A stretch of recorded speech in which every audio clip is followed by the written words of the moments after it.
नमस्कार, स्वागत है आप सभी का हमारे इस खास कार्यक्रम में। बात करेंगे जिंदगी की रफ्तार की। जी हाँ, क्योंकि बढ़ती उम्र के साथ जिंदगी नहीं रुकती है, लेकिन जो चीज जिंदगी की रफ्तार को चुरा लेती है वो है ऑस्टियोआर्थराइटिस। इसी पर हम आज बातचीत करने वाले हमारे साथ हमारे खास मेहमान हैं doctor Shekhar Srivastava, senior orthopedic surgeon हैं, head of department Sant Parmanand hospital Delhi, और साथ ही साथ 1500 से ज्यादा रोबोटिक नी रिप्लेसमेंट ये कर चुके हैं। सर, आपका बहुत बहुत स्वागत है हमारे इस मंच पर। सबसे पहले सर ये जानना चाहेंगे आपसे, क्योंकि वर्ल्ड आर्थराइटिस डे, अब ऑस्टियोआर्थराइटिस क्या है सर, सबसे पहले यही समझना चाहेंगे, इसकी स्टेजेस के साथ अगर आप डिफाइन करें तो।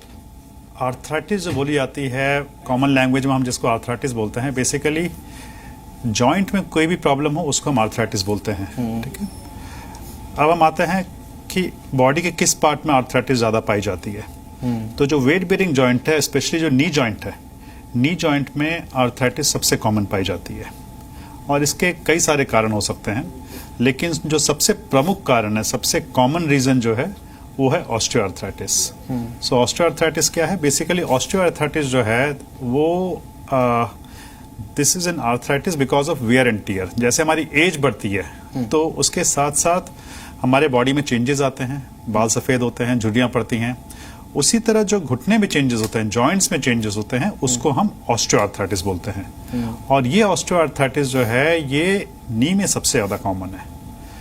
तो जैसा मैंने बताया कि ये एजिंग प्रोसेस है, तो इसके डिफरेंट स्टेजेस होते हैं। सो इनिशियल स्टेजेस में क्या होता है कि जब अर्ली आर्थराइटिस होती है, उस केस में जब पेशेंट ज्यादा चलता है या उस पर ज्यादा स्ट्रेस पड़ता है, उस कंडीशन में उसमें पेन होता है। फिर धीरे धीरे जब आर्थराइटिस बढ़ती है तो इवन एट रेस्ट पेन शुरू हो जाता है, बैठे हुए भी दर्द है, लेटे हुए भी दर्द है। सो ये एक एडवांस्ड आर्थराइटिस हो गई। और जो एकदम ही सीवियर आर्थराइटिस होती है उसमें क्या होता है, आप देखते होंगे आपके घर के आसपास लोग होंगे जिनके ऐसे घुटने टेढ़े हो गए हैं, पैर टेढ़े हो गए हैं, डिफॉर्म्ड हो गए हैं। So that is a severe form of osteoarthritis. So these are ये आर्थराइटिस के वेरियस स्टेजेस हैं। स्टेजेस का जिक्र जब हम करते हैं ऑस्टियोआर्थराइटिस को लेकर, तो ये बेहद ज्यादा इंपॉर्टेंट हो जाता है, क्योंकि किसी भी पेशेंट के लिए ये समझना कि आखिर उसे ऑर्थोआर्थराइटिस है या फिर वो स्टेज से गुजर रहे हैं, तो सर क्या क्या लक्षण हैं जिससे हम ये पता लगा सकते हैं, डायग्नोज कर सकते हैं कि कोई पेशेंट ऑस्टियोआर्थराइटिस से गुजर रहा है या वो उससे सफर कर रहा है? तो जैसा मैंने बताया कि ऑस्टियोआर्थराइटिस जो है वो एज रिलेटेड आर्थराइटिस है। तो जब उम्र बढ़ रही है और घुटने में चलने फिरने में दर्द शुरू हो रहा है, या आप देखो कि घुटने में स्वेलिंग आ रही है, या धीरे धीरे घुटने में टेढ़ापन आ रहा है, सो ये जो चेंजेस हैं, ये सारे चेंजेस जो हैं ये बताते हैं कि आपको शायद ऑस्टियोआर्थराइटिस की प्रॉब्लम हो रही है। घुटने में आपके एज रिलेटेड चेंजेस आ रहे हैं, और आप इसके लिए आपको जो भी कदम उठाने हैं या किसी को दिखाना है, ट्रीटमेंट लेना है, वो आप शुरू करो। क्योंकि नी रिप्लेसमेंट और शोल्डर जॉइंट को लेकर आपकी एक एक्सपर्टीज भी है, तो डॉक्टर समझना मैं चाहूंगा कि अब नी रिप्लेसमेंट का जिक्र जब हम करते हैं या फिर घुटने में ऑस्टियोआर्थराइटिस का जिक्र अभी आपने किया, तो अभी फिलहाल भारत में क्या स्थिति है सर, क्या वर्तमान स्थिति इसे लेकर बनी हुई है?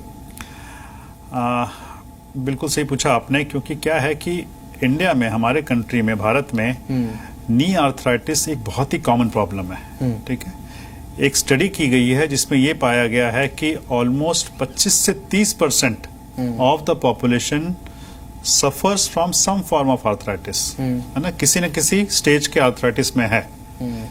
अगर हम अपनी पॉपुलेशन देखें जो कि करीब 140 करोड़ है, तो अगर हम उसको एक्स्ट्रापोलेट करें then it becomes almost 25 to 30 crore. इतने लोग किसी न किसी फॉर्म में आर्थराइटिस से सफर होते हैं। ठीक है, हाँ, ये बात अलग है कि ज्यादातर जो होते हैं उसमें आर्थराइटिस बहुत ही माइल्ड फॉर्म की होती है, जो ज्यादातर एक्सरसाइज, दवाइयों से ठीक हो सकती है, और बहुत रेयरली ऐसा होता है, बहुत ही मिनिमल परसेंटेज होती है जिनको की सर्जरी की जरूरत होती है। ज्यादातर जो है वो दवाइयों से, एक्सरसाइज से, बट स्टिल अगर आप बर्डन ऑफ द डिजीज देखें, so it is quite high. आजकल जब हम डॉक्टर देखते हैं कि अभी तक देखने को ये मिलता था कि जब आप बुजुर्ग होने की तरफ बढ़ते हैं, आप अपने 40s में चलते हैं, 40s के बाद 50s की तरफ आप बढ़ते हैं, तो उसके बाद घुटनों की परेशानियां जो हैं वो किसी भी व्यक्ति के साथ एक आम बात है। लेकिन आज के समय में क्योंकि न्यूट्रिशन वैल्यू भी उतनी नहीं रह गई है खाने पीने में, और उसके बाद आजकल हम देखते हैं कि यंगस्टर्स को इस तरीके की दिक्कत परेशानी है, तो अब बढ़ती उम्र के साथ ऑस्टियोआर्थराइटिस क्या केवल नाम मात्र रह गया है? क्योंकि यंगस्टर्स को भी दिक्कतें तो हो रही हैं आज के समय में।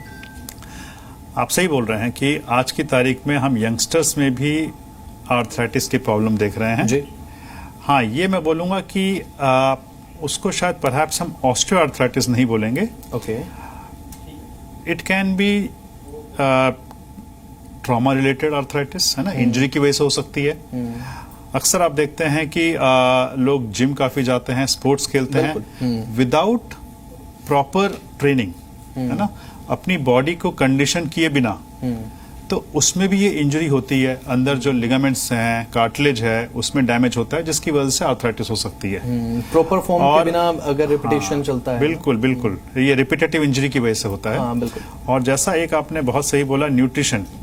सो आज की तारीख में हमारी कंट्री में nutrition is a big problem. अब वो पुअर न्यूट्रिशन नहीं रह गया है, अब प्रॉब्लम ये हो गई है कि ओबेसिटी एक बड़ी प्रॉब्लम बन गई है। जहां आज से 30-35 साल पहले हम बोलते थे कि इंडिया में लोगों के पास एक बड़े तबके में खाने पीने की दिक्कत है और न्यूट्रिशन पुअर है, आज की तारीख में लोग उल्टा सीधा खा के ज्यादा प्रॉब्लम कर रहे हैं। ओबेसिटी हो रही है, वेट बढ़ रहा है, जिसकी वजह से ये सारी सीडेंट्री प्रॉब्लम्स, लाइफस्टाइल सीडेंट्री हो गई है। बच्चों का बाहर स्पोर्ट्स फील्ड में जाके खेलना कम हो गया है। They are playing on their mobile, on the computer, laptop. तो ये सब सीडेंट्री लाइफस्टाइल और पुअर न्यूट्रिशन की वजह से दिक्कत हो रही है आज के यंगस्टर्स में। बिल्कुल। और ऑस्टियोआर्थराइटिस को लेकर हम बात कर रहे हैं, और ऑस्टियोआर्थराइटिस को लेकर ये कहा जाता है कि महिलाओं में ये ज्यादा पाया जाता है, महिलाएं ज्यादा सफर करती हैं इस ऑस्टियोआर्थराइटिस से। अब मैं समझना सर आपसे ये चाहूंगा कि क्या वो बायोलॉजिकल वैल्यूज हैं जिनके चलते ये कहा जाता है कि ऑस्टियोआर्थराइटिस विमेन को ज्यादा अफेक्ट करता है एज कंपेयर टू मेंस? नहीं, ये दिस इज अ फैक्ट। अगर मैं खुद अपने पेशेंट को देखूं तो मेरे ऑलमोस्ट 70 to 80% पेशेंट्स जो ऑस्टियोआर्थराइटिस के होते हैं वो लेडीज होती हैं, वो फीमेल्स होती हैं। ठीक है। और इसके पीछे काफी सारे फैक्टर्स हैं। एक तो जैसा आपने बोला बायोलॉजिकल फैक्टर है, क्योंकि क्या होता है जब मेनोपॉज होता है उसके बाद फीमेल्स में ईस्ट्रोजन कम हो जाता है, एक हार्मोन जो होता है। ये हार्मोन जो है ये जॉइंट को प्रोटेक्ट करता है, तो जब ये हार्मोन कम हो जाता है तो जॉइंट में डैमेज जल्दी होता है। ठीक है। सेकेंडली, फीमेल्स में अगर हम अपने ट्रेडिशनली भी देखें और हमारी सोसाइटी में जिस तरह का है कि लड़कियों का न्यूट्रिशन हमारी सोसाइटी में थोड़ा सा पुअर रहता है, उसकी वजह से भी इनके घुटने थोड़े जल्दी खराब होते हैं। लेडीज में मसल्स जो होती हैं वो भी थोड़ी वीक होती है मेल्स के कंपैरिजन में। और ये जो मसल्स हैं, हमारी थाई की जो मसल्स हैं, ये बेसिकली हमारे घुटने के प्रोटेक्टर्स हैं। तो अगर आपकी मसल्स वीक होंगे तो उसकी वजह से भी घुटने पे जोर आता है। और प्लस ये भी पाया गया है कि जो लेडीज का जो काम होता है कि नीचे बैठना, उठना, और काफी सारी एक्टिविटीज उनकी होती है जो कि नीचे बैठ के की जाती है, इन सब से भी घुटने पे जोर पड़ता है। तो ये सारे रीजन पाए जाते हैं जिसकी वजह से हमने ये देखा है कि लेडीज में जो है आर्थराइटिस मेल्स की तुलना में काफी ज्यादा होती है। बिल्कुल। तो ऑस्टियोआर्थराइटिस को लेकर जब बातचीत होती है तो अगर किसी को ऑस्टियोआर्थराइटिस है तो अब कहा यह भी जाता है, सजेस्ट ये भी किया जाता है कि आपको सर्जरी करा लेनी चाहिए। तो क्या सर्जरी ही एक लास्ट ऑप्शन है, या फिर जो पेशेंट ऑस्टियोआर्थराइटिस से सफर कर रहा है वो किस समय पर आकर ये समझ सकता है डॉक्टर कि अब मुझे सर्जरी की जरूरत है, दवाइयों से काम नहीं बन रहा, अब we have to shift on surgery? Basant ji, आपने बहुत सही पूछा है ये, और यही चीज मैं क्लैरिफाई करना चाहता हूं कि ऑलमोस्ट 95% आर्थराइटिस की जो प्रॉब्लम होती है, ऑस्टियोआर्थराइटिस की जो प्रॉब्लम होती है, वो बिना सर्जरी के ठीक हो सकती है। ठीक है। लेस देन 5% होते हैं जिनको सर्जरी की जरूरत पड़ती है। ठीक है। तो बिना सर्जरी के हमारे पास क्या क्या ऑप्शंस हैं? सबसे पहले हम पेशेंट्स को बोलते हैं कि आप अपनी थोड़ी सी लाइफस्टाइल चेंज करो। क्यों? क्योंकि ये लाइफस्टाइल प्रॉब्लम है। सो हम पेशेंट को बोलते हैं कि आप थोड़ा सा अपने, अगर वेट ज्यादा है तो वेट कम करने की कोशिश करिए। आप एक्सरसाइज करके अपनी मसल्स को स्ट्रांग करिए, उससे आर्थराइटिस के सिम्टम्स में बहुत ज्यादा फर्क पड़ता है।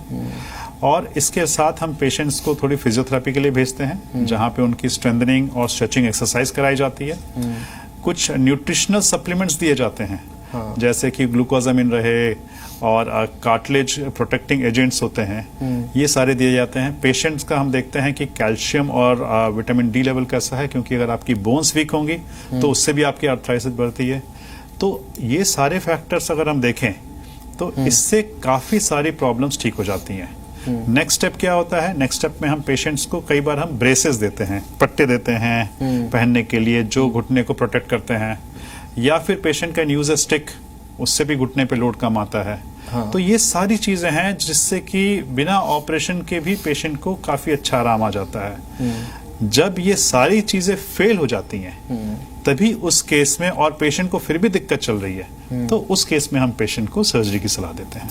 और क्योंकि मैं सर इसके बारे में उतना नहीं जानता हूं, आप तो इस फील्ड के एक्सपर्ट हैं, लेकिन कभी कभी देखने को सर ये मिलता है, और मैं बिल्कुल सच्चाई बात आपको ये बता रहा हूं कि पेशेंट्स जो होते हैं, जो बुजुर्ग रहते हैं, उनको अगर ये बता दिया जाए कि अगर आपको जोड़ों में दर्द है तो आपको एक्सरसाइज करनी है, अब उन्हें ये नहीं पता कि एक्सरसाइज क्या करनी है, वो बस ये समझते हैं इसका मतलब कि हमें अपने जॉइंट को मूवमेंट में लेके आना है।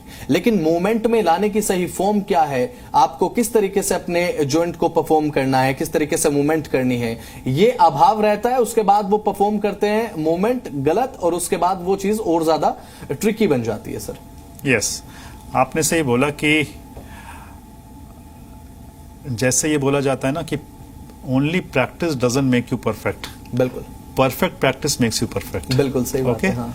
सो उसी तरीके से आपको सिर्फ ये नहीं कि एक्सरसाइज बोल दिया गया और आप कुछ भी करो और फिर बोलो कि नहीं मैं तो कर रहा हूं लेकिन ठीक नहीं हो रहा है। बिल्कुल सही बात। सो प्रॉपर एक्सरसाइज करनी जरूरी होती है। और अगर मैं ब्रॉडली बोलूं तो नी के आर्थराइटिस के लिए आपको जो थाई मसल्स होती हैं, थाई मसल्स की stretching as well as strengthening exercise जरूरी होती है। तो इसके लिए अच्छा ये रहता है कि आप हफ्ते 10 दिन के लिए किसी एक्सपर्ट के पास जाओ, किसी फिजियोथेरेपिस्ट के पास जाओ, जो कि आपको प्रॉपर तरीके से सिखा देगा कि आपको क्या एक्सरसाइज करनी है, और वो सीख के आप करोगे तो फिर आपको फायदा होता है। और आपने ठीक बोला कि अगर आप गलत एक्सरसाइज करोगे तो उसमें 2 चीजें हो सकती हैं, एक तो आपको आराम नहीं आएगा, और ये भी हो सकता है कि उससे डैमेज और बढ़ जाए। तो इसीलिए आपको एक प्रॉपर एक्सपर्ट की सलाह लेनी जरूरी है। बिल्कुल, क्योंकि सर अब 1500 से ज्यादा आप नी रिप्लेसमेंट कर चुके हैं थ्रू रोबोटिक्स, और मैं चाहूंगा इस बारे में आप थोड़ा दर्शकों को ये बताएं कि रोबोटिक्स के माध्यम से नी रिप्लेसमेंट किस तरीके से संभव होता है, और किस स्टेज पर आकर किसी भी पेशेंट को नी रिप्लेसमेंट की जरूरत पड़ती है। क्योंकि पेशेंट के अंदर एक ये भी फीलिंग होती है कि नी रिप्लेसमेंट अगर करा लिया तो क्या पता उतनी स्ट्रेंथनिंग रहे या ना रहे जो कि नेचुरल था। ठीक है। सो इसमें आपके बहुत सारे सवाल है और मैं एक एक करके आपको इसका बताता हूं, है ना। सबसे पहले ये कि नी रिप्लेसमेंट सर्जरी के रिजल्ट्स कैसे होते हैं, ठीक है। तो नी रिप्लेसमेंट सर्जरी जो है, it is one surgery which dramatically changes the quality of life, ठीक है ना। जो पेशेंट चल नहीं पा रहा है, जो पेशेंट सीढ़ी नहीं चढ़ पा रहा है, जिसको लेटे बैठे दर्द होता है, सर्जरी के बाद वो आराम से लंबा चल सकता है, सीढ़ियां चढ़ उतर सकता है और बिना कोई दर्द के कर सकता है। इन पेशेंट्स को माइल्ड स्पोर्टिंग एक्टिविटीज भी अलाउड रहती है, जैसे कि साइकिलिंग करना, स्विमिंग करना, या खेलना चाहें, अगर गोल्फ खेलना चाहें तो ये सारी चीजें वो बड़े आराम से कर सकते हैं। हाँ, विगरस स्पोर्टिंग एक्टिविटी जैसे बैडमिंटन रहा या क्रिकेट रहा, वो सब नहीं खेल सकता, लेकिन जो normal day to day activity है वो सारी चीजें इस सर्जरी के बाद बहुत अच्छे से कर सकते हैं। So it's a very successful surgery जहां पे इसकी जरूरत है, ठीक है। दूसरा सवाल आता है कि रोबोटिक्स से हम और क्या अच्छा कर पा रहे हैं। तो सबसे पहले मैं ये क्लियर करना चाहूंगा कि ये रोबोटिक असिस्टेड सर्जरी होती है। दैट मीन्स सर्जरी तो सर्जन ही करता है लेकिन रोबोट की मदद से करता है। तो रोबोट की मदद से जब हम करते हैं तो हमारी सर्जरी की जो एक्यूरेसी है वो ज्यादा अच्छी बन जाती है। जो पेशेंट के घुटने टेढ़े हो चुके हैं उनको हम कैलकुलेट करके एकदम सीधे कर पाते हैं। उनके घुटनों के बीच में जो बैलेंस है उसको ज्यादा अच्छे से ठीक कर पाते हैं। तो रोबोट जो है हमें सर्जरी में हेल्प करता है, न कि रोबोट सर्जरी करता है। बिल्कुल। तो जब हम रोबोट की मदद से सर्जरी करते हैं तो सर्जरी की एक्यूरेसी बढ़ती है, सर्जरी का प्रिसीजन बढ़ता है। उससे ये क्या होता है, पेशेंट की जो रिकवरी होती है वो फास्ट होती है, सर्जरी के बाद जो पेन है वो कम होता है।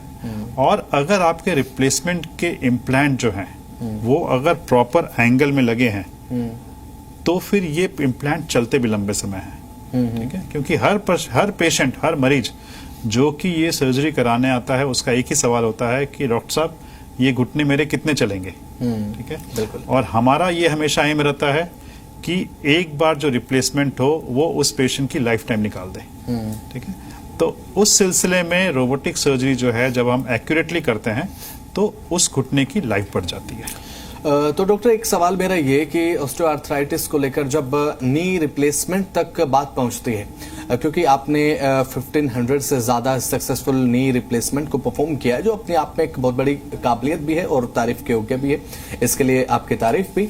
और लेकिन सर आपने अलग अलग उम्र के अलग अलग एज ग्रुप के पेशेंट को हैंडल किया होगा नी रिप्लेसमेंट में, उसमें यंगस्टर्स भी रहे होंगे हो सकता है, और जो बड़ी उम्र के लोग होते हैं जैसे कि 40s और 50s में जो सीनियर सिटीजन्स होते हैं वो तो ऑब्वियस सी बात है कि वो तो रहे ही होंगे। लेकिन इन दोनों के बीच में जब आप नी रिप्लेसमेंट करते हैं, एज ग्रुप का कितना बड़ा फैक्टर रहता है सर? और उसके बाद में जो आपकी तरफ से आफ्टर दिस सर्जरी गाइडलाइंस दी जाती हैं या फिर सजेशंस दिए जाते हैं, वो दोनों के एज ग्रुप में किस तरीके से डिफर करते हैं? हाँ, बिल्कुल आपने सही फरमाया कि एक पेशेंट जो कि 50s में है और एक पेशेंट जो कि 65-70s में है, उन दोनों के नी रिप्लेसमेंट की अप्रोच में बहुत फर्क रहता है। ठीक है, जो एल्डरली पेशेंट आता है 65-70 में, उसकी रिक्वायरमेंट सिर्फ ये होती है कि मेरा दर्द खत्म हो जाए और मैं अपनी दिनचर्या नॉर्मल तरीके से कर सकूं। ठीक है, और बिकॉज वो 65-70 की एज में आया है तो हमें ये भी रहता है कि ये जो हम रिप्लेसमेंट करेंगे ये इस पेशेंट की लाइफ टाइम निकाल देंगे। तो उसमें सर्जरी करना आसान है और उसमें उनको रिजल्ट्स बताना भी हमारे लिए आसान रहता है। लेकिन जैसा कि आप बोल रहे हैं कि आज की तारीख में यंग पेशेंट्स भी आ रहे हैं जिनमें आर्थराइटिस हो गई है, जिनमें कि हमें सर्जरी करनी पड़ती है। तो एक तो हमारे पास कुछ और ऑप्शंस भी होते हैं, जैसे कि हम उसमें कंप्लीट नी रिप्लेसमेंट नहीं करते हैं, पार्शियल नी रिप्लेसमेंट करते हैं, जिसमें कि पेशेंट को फीलिंग बड़ी नेचुरल सी आती है। तो हम कोशिश करते हैं कि कुछ उस तरह की सर्जरी करें।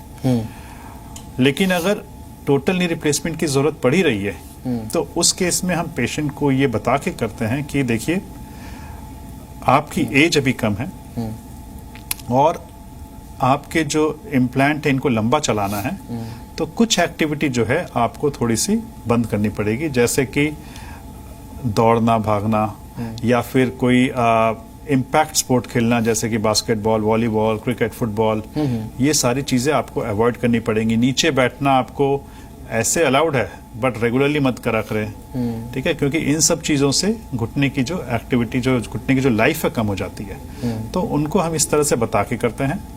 और दूसरा हम उनको ये भी बताते हैं कि हो सकता है कि 20-25 साल के बाद आपको इसमें फिर से एक बार रिवीजन की जरूरत पड़े।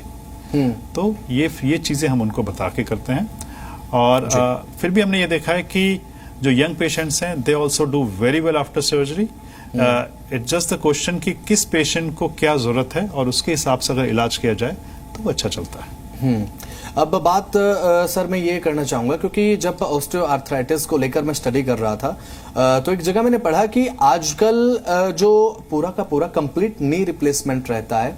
अब वो तो एक अलग बात है कि ऐसी सीवियर कंडीशन में पेशेंट जा चुका है कि ओवरऑल नी रिप्लेसमेंट की जरूरत पड़े, लेकिन यहाँ पर एक संपूर्ण निर्माण यहाँ पर आप कह सकते हैं या फिर पुनर्निर्माण आप कह सकते हैं, जो अभी फिलहाल प्रेजेंट कंडीशन है उसी को बेहतर बना देना, ऐसा कुछ अभी आपका मतलब कि बिना रिप्लेसमेंट किए हम घुटने को कैसे ठीक कर सकें? हाँ, है ना, एक शॉर्ट आंसर। हाँ, सो तो ये जो है मतलब बायोलॉजिकल तरीके से हम किस तरह से घुटने की एफिशिएंसी बढ़ा सकते हैं। जी, बिल्कुल। है ना? तो अर्ली आर्थराइटिस में हमारे पास थोड़े से ऑप्शंस रहते हैं जिसमें कि हम कुछ कर सकें। आजकल कुछ इंजेक्शंस आ रहे हैं जिनको हम इसको सप्लीमेंट बोलते हैं, जो जेल बेस्ड इंजेक्शन होते हैं, जिससे कि घुटने में थोड़ा सा उसमें न्यूट्रिशन बढ़ जाता है और लोगों को आराम आ सकता है। या फिर पीआरपी इंजेक्शंस हैं, स्टेम सेल टाइप होते हैं, जिस पे काफी काम चल रहा है, जिससे कि ये जो अंदर जो डिजेनरेशन हो रहा है उसको रोका जा सके।